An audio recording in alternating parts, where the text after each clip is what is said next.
Laws of nature, nature's God, self-evident truth. What do these things mean?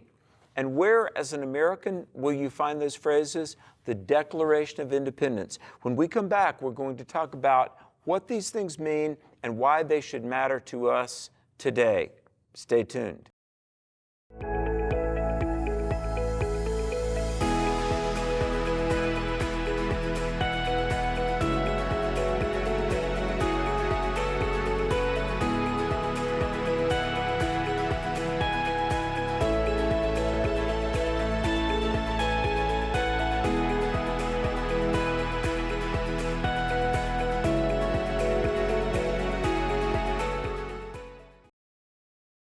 Welcome to the program. We've got a great show today because we're talking about one of my favorite topics, which is natural law and morality as it relates to our country and our freedoms. In a few moments, we'll have a guest on, Jenna Ellis, former chief counsel for former President Donald Trump. We'll interview Jenna here in a few moments. But I want to talk with you about these words in the Declaration of Independence: self-evident truth, natural law. And I want to talk about the Declaration itself.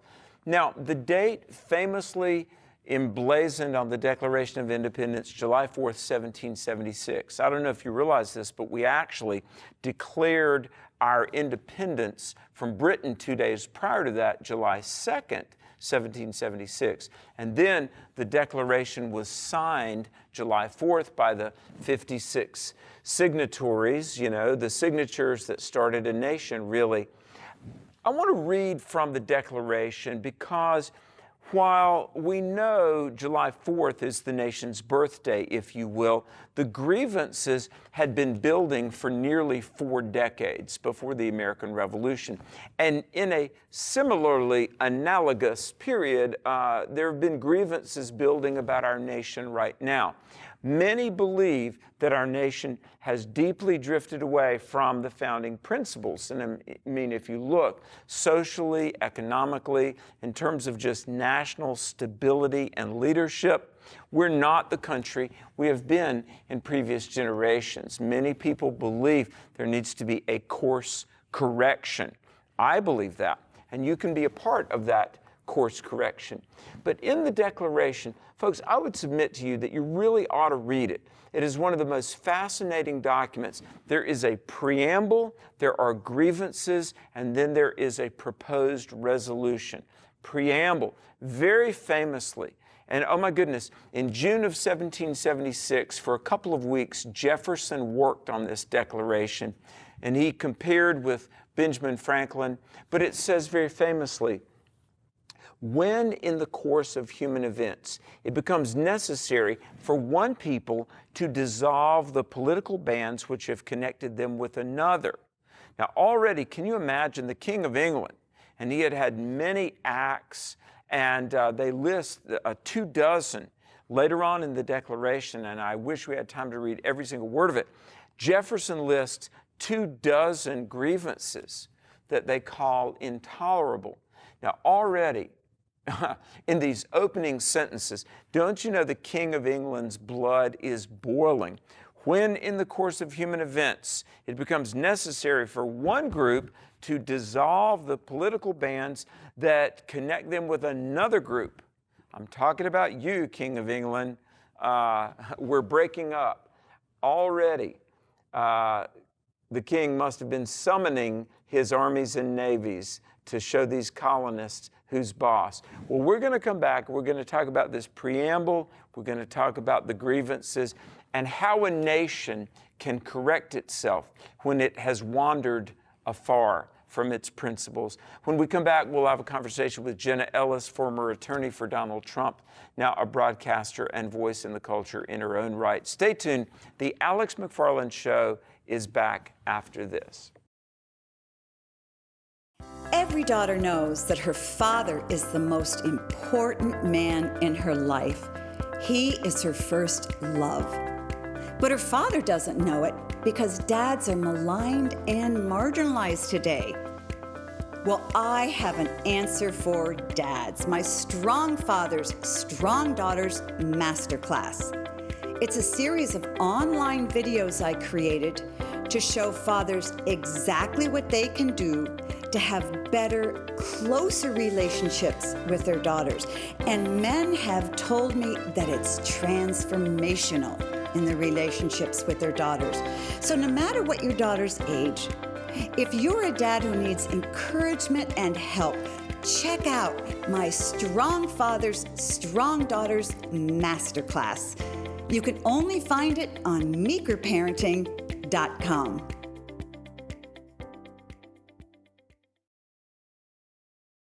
Welcome back to the program. Alex McFarland here, and I'm so honored and excited to bring up the guest that we have with us now, attorney, author, broadcaster Jenna Ellis.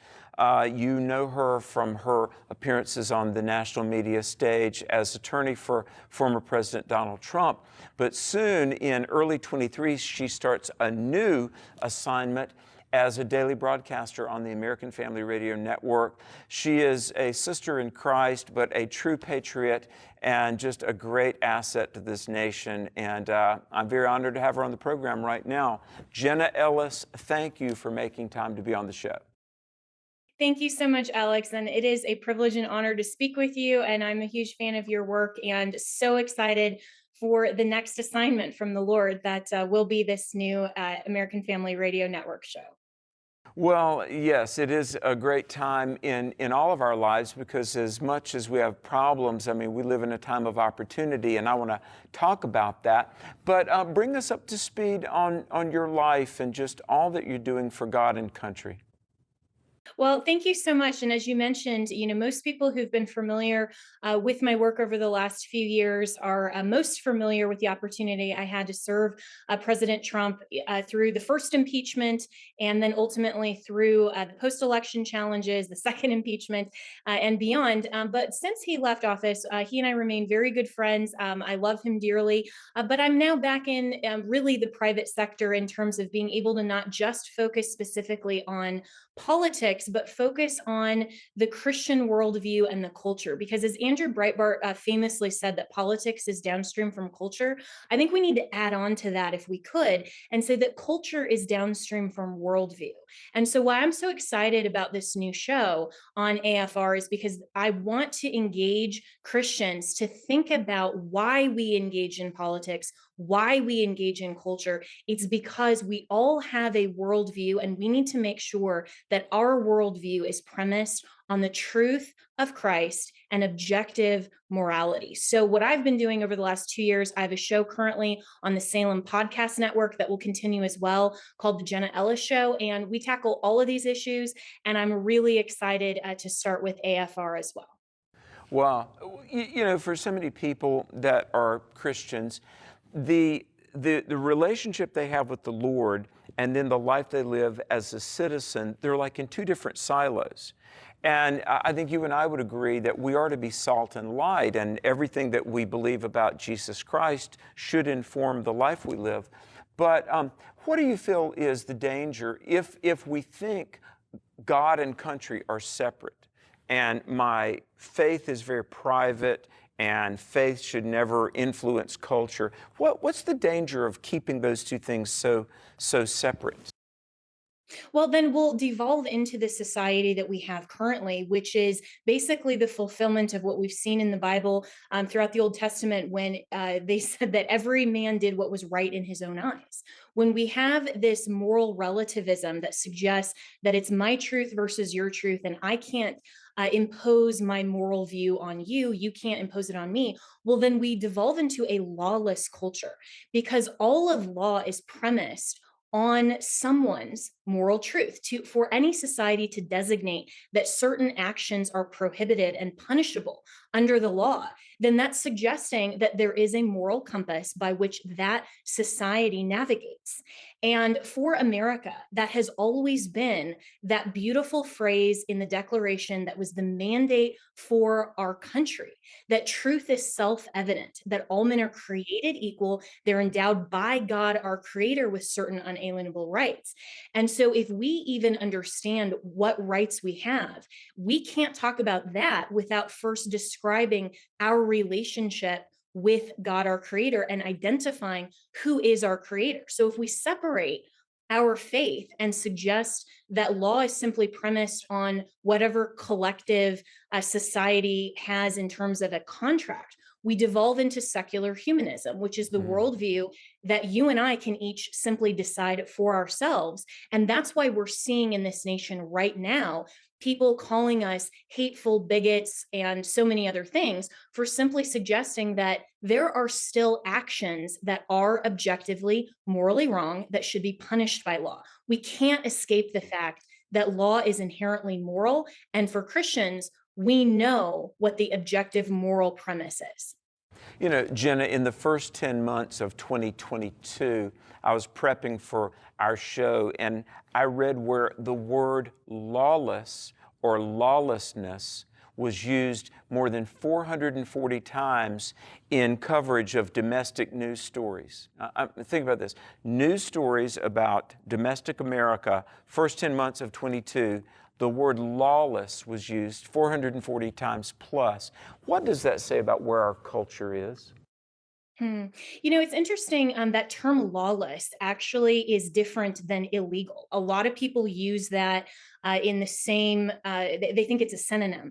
But really, law itself can also be immoral. If we allow, for example, gay marriage to be permissible in the society, we as Christians would say that is not lawful, even though it may be legal, because the term lawfulness actually carries an intrinsic moral aspect to say that it is morally upright. It is in conformance with truth, with reality, with morality. And so it's interesting to me that that term lawlessness is still used to describe actions that are morally wrong and should be prohibited. And journalists in this nation don't even know that they're still proclaiming truth, even though they think that they are just suggesting that look at all the crime that's happening in this country. But we have to always get back to what is the mindset in this country? Why do people think it's okay to simply do whatever's right in their own eyes? Why don't we have a culture that understands freedom is not the ability to do whatever we want? Freedom is the power to do what we ought. Well said, well said. Well, 2022 was significant because the Roe versus Wade decision was overturned. I've got two questions, but the first I want to sort of cue this up. To what degree do you think the overturning of Roe was based on the Supreme Court's intent to uphold natural law? I mean, life, liberty, the pursuit of happiness. You know, liberty and the pursuit of happiness mean nothing if they're not first predicated on the right to life. Was belief in natural law, Jenna, in your opinion, part of their decision-making to overturn Roe? I think so. I think, in the sense, if you look at what the justices have said in opinions in other cases, as well as their public statements, Justice Alito and Justice Thomas, for example, and even Gorsuch and Kavanaugh and Amy Coney Barrett, that are, of course, President Trump's newest appointed justices, they all understand this concept that law is inherently moral. And what that Roe versus Wade overturning did in the Dobbs decision was gave us as Christians the ability to actually argue the merit of pro-life, rather than being simply shut down by the left to say abortions are right, the Supreme Court has said so, you can't argue it, and you're the one going against the Supreme Court if you think any differently. What that opinion did was rightly and properly under the Constitution said the federal government needs to stay out of abortion regulation. The states can determine for themselves what they want to regulate on this issue and debate this. We know that the founders wanted federalism. They wanted the states to hear from their people. So what we can now do in all 50 states, including California and New York, Christians there, still in those very, very blue states, need to go into their state legislatures and argue that pro-life is the first right. We have a right to life, and that abortion regulation does need to mirror and accept natural law, and that there is absolutely no authority for a state legislature to go against natural law. In a similar vein, do you ever look for an overturning of the 2015 Obergefell decision? Yes, and in fact, I covered that even more extensively than we have time for here on the Jenna Ellis Show. So for listeners, definitely go and listen to those podcasts. But the short argument for that is that for the exact same reason that the U.S. Constitution separates and limits specific powers to the federal government, and among those are not abortion regulation, no domestic relations issue that includes marriage, it includes anything about human sexuality, that is not given to the federal Congress to legislate on. That is a state issue. And so where the left became very, very concerned is when Justice Thomas rightly analogized those two cases and said, this is the very same reason. Now, in terms of the Constitution, it doesn't matter what you specifically believe on gay marriage. What matters is that Congress doesn't have the power to legislate on it. We have to overturn these cases that were wrongly decided in their inception, give the power rightly back to the states so that we as faith-based constitutionalists can go in and argue the merits for why we need to regulate and prohibit abortion, and why marriage is always between one man and one woman, and we have no power to redefine what God himself has ordained.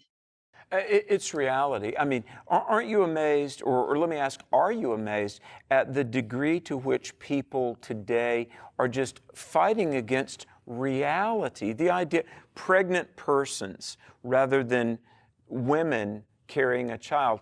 I mean, whether it be the definition of marriage, just the nature of what it means to be a human, gender. Are you, as an attorney and a Christian and a scholar, are you surprised at the degree to which many in our culture are just fighting against reality? Unfortunately, I'm not surprised. In my book, The Legal Basis for a Moral Constitution, I wrote shortly after the Obergefell decision in 2015, and I predicted in that book that we will see a rapid decline on the issues of human sexuality if we continue on this trajectory. What I didn't predict is how rapidly that would happen. The fact that we are in this culture, even considering the fact that there are more than two genders, we're considering the fact that if I just wake up this morning and decide I want to be a man, then everyone else has to and is compelled by government to participate in that lie simply because I speak it. Right. And the fact that we are even suggesting that it is possibly permissible to have an adult and a minor engaged in sexual activity, and that there's possibly consent. These are some of the darkest, most hideous possible things. And we've seen in other cultures that when cultures get to this point of immorality and blatant refusal to adhere to the laws of nature and of nature's God, it is not long after that that their societies collapse. So we are at a tipping point right now in America. And I'm currently reading this book called 0 Hour America by my good friend Oz Guinness. And he brilliantly makes this argument.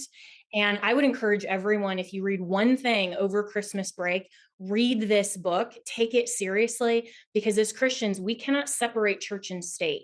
We need to know that state is still obligated to be under the very same God who gives his own limited, delegated, legitimate authority to the state to act uprightly and to enforce moral law, as he does to the church in a different sphere of authority, and as he does to the family. We need to be part as Christians of all three spheres of government and ensure that we are following the laws of nature and of nature's God. Well said. Oz Guinness is great. He has spoken for us in our conferences, and 40 plus years ago, he wrote a book called The Dust of Death. And he was basically saying, if the Western world abandons this moral foundation, you could call it objective truth, natural law, the Judeo-Christian moral foundation. Oz Guinness predicted, 40 years ago that we would just unravel as a culture. And so I applaud you for knowing all these things and speaking this truth, because, and I want to say to everybody watching, if you're just tuning in, we're speaking with attorney and author and broadcaster Jenna Ellis. We've only got a couple of minutes left. What can we do? I mean, if you had a homework assignment for America, Jenna, what would you like to see happen in the church, but even more broadly in the culture? Well, for the church, we need to actually stand up and be the church. Pastors cannot capitulate to what a government compels wrongly or what a government wants to silence us in speaking. If you, as a pastor or as a church member, are more concerned about a government mandate like what we saw through the pandemic, rather than opening your church and being the essential church, then you need to get your priorities straight with the Lord. I represented Pastor John MacArthur throughout the COVID pandemic, and he stood firm, and he was literally threatened with jail time from Los Angeles County. And his response to that was genuinely, knowing that this was possible, not knowing the outcome. Well, I've never had a jail ministry, so I guess that's where God would lead, right? And he Amen. was fervently courageous, because we have to, as Christians and as the church, stand firm, not knowing the outcome. And remember, in Hebrews 11 and that great hall of faith, faith is not just this hope and belief that maybe good will come about in your life because of the finished work of the gospel of Christ. It is believing in the promises of God and acting on those promises, living as a Christian.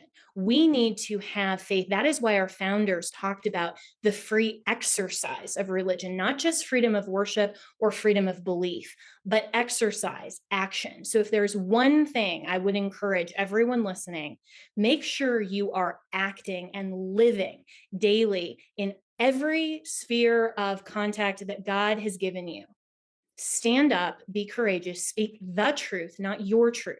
Speak God's truth boldly, live out your faith, and finish the race that God has given us. Well said. Well, listen, I hope we can visit again and converse some more soon. But we'll be praying for you starting on the American Family Radio Network. And folks, that's afr.net. You can find the Jenna Ellis Show. It begins in January. For all that you do for our country and for all that you do for the kingdom of God, my dear friend, I commend you. Thank you. And thank you for praying for me. I desperately need that. And I will be praying for you and for your wife and everyone listening as well. So thank you so much. Jenna Ellis, thanks for being with us. We hope to visit again soon. Folks, stay tuned. We're coming right back after this. Don't go away. This is John. He's 21. He's never met Jesus. It's possible he never will. He never went to church. His mom doesn't trust them. How do you change his future? So let's find his public school and establish a Bible club down the hall. There, someone introduces him to Jesus, who takes his life in a new direction. John's so excited, he tells his friends. One of them comes to Christ, and it all began in a public school Good News Club. Wow, what a great interview with Jenna Ellis. Welcome back. As we conclude, let me challenge you, number one, to pray for our nation. Obviously, if you're a believer, to share the gospel and influence people for Christ. But as a citizen, please read the Declaration of Independence, the whole validity of the American Revolution, what has been called the American experiment, our liberties, our stability, our freedoms. All of this is predicated on the fact that there is a moral foundation that everybody really does know. Now, it's not religious doctrine. It's not certainly human preference. Everybody knows right from wrong. The Declaration calls it natural law. Washington, Jefferson, Franklin said the laws of nature and nature's God. So help people understand, look, marriage is between a man and a woman. That's not doctrine or denominationalism. That's just innate common sense truth. A man is a male, not a female. Look, a child knows that. People in undeveloped third world countries know that. So we must, if we're going to restore order and save our nation, stand for truth. And you've got to speak up and maybe even get out of the comfort zone, out there into that uncomfortable realm, but it becomes very exhilarating as you stand for truth. You know, we've often talked about John Wesley. He asked the question in the 1700s, if religion is not extended to the children, what will the outcome be? It's like what Will Durant said, and I quoted in my book, The Assault on America, How to Defend Our Nation Before It's Too Late. Durant said in 1975, we're living only on the shadow of the Judeo-Christian moral code. Where will we be when that shadow is gone? Well, we're there, and it's lawlessness. Folks, you can be a part of what God is doing. You can stand with our ministry to equip and evangelize and promote patriotism. Look, we're at a time, it is, as Os Guinness says, the 0 hour. It's either now or never. Let's stand for truth. Let's pray to God. Let's see our nation saved. And let's not forget that each of us can play a difference. God bless you. Thanks for watching. We'll see you next time. I just returned from a conference at the Cove, and it was absolutely breathtaking in every way. The mountain views, the tranquil areas within the woods, and just being alone with God. Mornings spent watching the sunrise from a rocking chair with coffee in one hand and my Bible in the other. Evenings spent reflecting on the incredible spiritual teaching. It's the embodiment of peacefulness. Come and experience the Cove for yourself.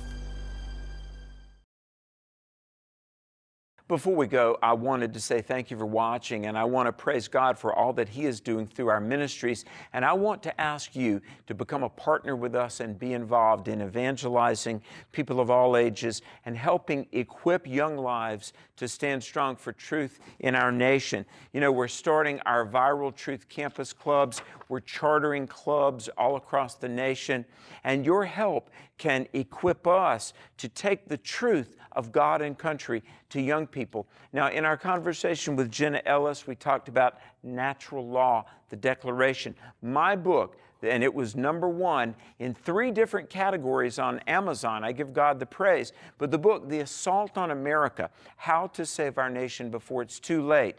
I'm going to send you this book if you would make a tax-deductible contribution of at least $40. You may go to my website, which is alexmcfarland.com, alexmcfarland.com, or you can mail a donation to P.O. Box 485, Pleasant Garden, North Carolina, 27313. You may give securely online or mail in a contribution to Alex McFarland Ministries. Your gift of at least $40. I'm going to send you this helpful resource that will really get you up to speed on how to defend our nation, marriage, morality, and it won't violate the First Amendment. And if somebody says, well, keep your Christian beliefs to yourself, we're going to equip you on how to speak for moral truth in this nation where so many noisy voices are competing for the hearts and minds of people. Thank you for watching. Please stand with us in prayer, and your support is so greatly appreciated. May God bless you, may God be with you, and may God use you mightily.